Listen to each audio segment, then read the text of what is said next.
Halo semuanya, kembali lagi bersama saya Evan Christopher Samosir dengan NPM 2006-597065 dari kelas Technopreneurship B. Nah, di sini saya akan menjelaskan bagaimana sebuah startup yaitu Gudang Ada awalnya itu seperti apa, lalu proses yang dilalui seperti apa, hingga nanti akhirnya seperti apa, keadaan sekarang seperti apa, seperti itu. Berikut merupakan table of content-nya. Nah, pertama-tama saya akan menjelaskan terlebih dahulu latar belakang dari Gudang Ada. Nah, Gudang Ada ini sebenarnya ditemukan pada tahun 2019 dan dia merupakan sebuah startup yang bergerak di bidang B2B e-commerce. Nah, tujuan dari Gudang Ada ini itu adalah menghubungkan dari grosir dengan eceran gitu. Jadi dengan cara yang seefektif mungkin seperti itu. Nah, visi misi dari Gudang Ada ini sebenarnya gimana sih cara pedagang dan juga produsen itu dapat bertransaksi lebih cepat dan juga efisien seperti itu. Nah, singkatnya awalnya ini Gudang Ada itu ada lahir karena ada concern nih dari para aktor dalam dunia FMCG nantinya bagaimana sih mereka bisa menghadapi apa namanya masa depan yang penuh dengan dunia digital seperti itu. Kalau misalkan saya ekspansi terlebih lagi penjelasan saya tinjau satu-satu dari masing-masing aktor, yaitu pertama dari pihak grosir itu dia nggak punya apa namanya cara untuk widen their customer base seperti itu. Lalu kalau misalkan kita tinjau dari sisi eceran, dia mempunyai kesusahan bagaimana cara merestock barang mereka dengan cara yang sesingkat mungkin dan semurah mungkin untuk para eceran tersebut seperti itu. Makanya Gudang Ada ini lahir untuk mengisi gap dan juga kekosongan dari antara beberapa masalah tersebut seperti itu.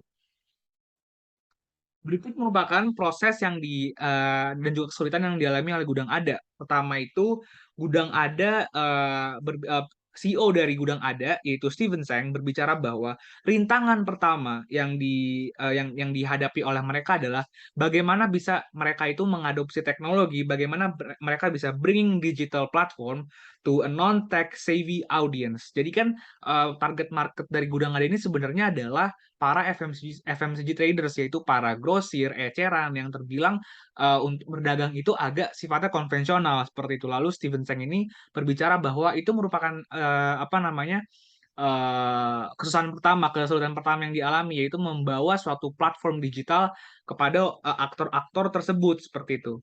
Lalu, bagaimana cara Steven Seng ini mengovercome masalah tersebut? Caranya adalah terdapat 600 orang dalam business development team dari Gudang Ada yang tugasnya itu adalah mengajar dan juga membantu proses onboarding dari para aktor FMCG tersebut seperti itu.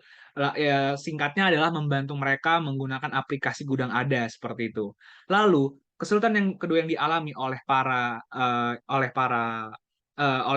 aktor dalam Gudang Ada adalah em, bisnis ini tuh terkenal dengan bisnis yang padat modal. Jadi maksudnya apa?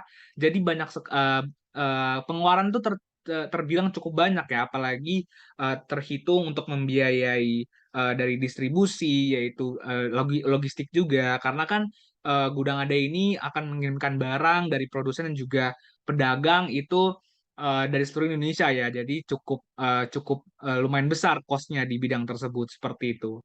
Lalu untuk yang ketiga adalah beberapa major drawbacks dari Gudang Ada. Pertama, major drawbacks Gudang Ada ini pernah mengalami yang namanya low productivity daripada karyawannya. Lalu yang kedua adalah kekurangan dari salesman. Ketiga adalah pada saat pandemi ini, itu Gudang Ada juga mengalami apa namanya keefektifan operasional mereka turun.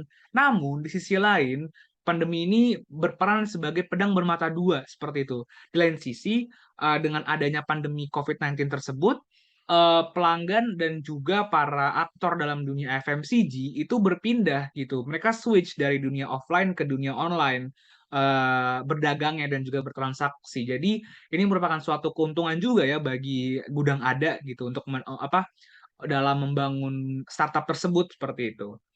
Lalu terakhir adalah keadaan setelah beberapa proses yang dialami oleh Gudang Ada sekarang sudah mencapai keadaan yang terbilang cukup sukses karena Gudang Ada sekarang sudah masuk ke startup series B seperti itu. Nah, kalau misalkan kita lihat kembali, startup series B ini kan lumayan besar ya. Jadi Gudang Ada ini terbilang cukup sukses karena kalau misalkan kita mau masuk ke startup series B, itu kan berbicara tentang taking a business itu into the next level seperti itu. Jadi berbicara tentang ekspansi dan lain sebagainya. Jadi apa namanya? Gudang Ada terhitung cukup cepat gitu pergerakannya seperti itu.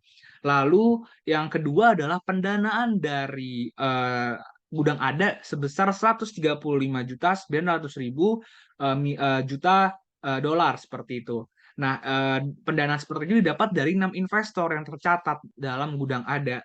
Beberapa investor tersebut ada Wavemaker Partners, Asia Partners Fund Management, Sequoia Capital India, Alpha JWC Ventures, dan lain sebagainya. Seperti itu. Lalu berikutnya, ada beberapa pencapaian yang dialami oleh Gudang Ada. Contohnya adalah Gudang Ada ini tercatat sudah mempunyai 750 ribu lebih pedagang. Lalu Gudang Ada ini juga berhasil ekspansi ke 500 kota di seluruh Indonesia.